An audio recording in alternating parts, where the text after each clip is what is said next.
He's working on tying the bridge together after the deck was moved and building the roads up to the bridge from US 80. Major stuff that we've accomplished so far was that the old bridge was demoed and the new bridge is in place.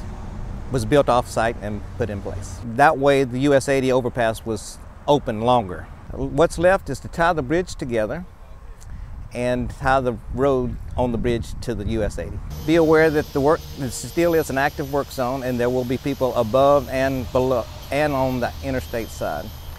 So the construction workers are still working to tie the bridge together, so there is activity going on.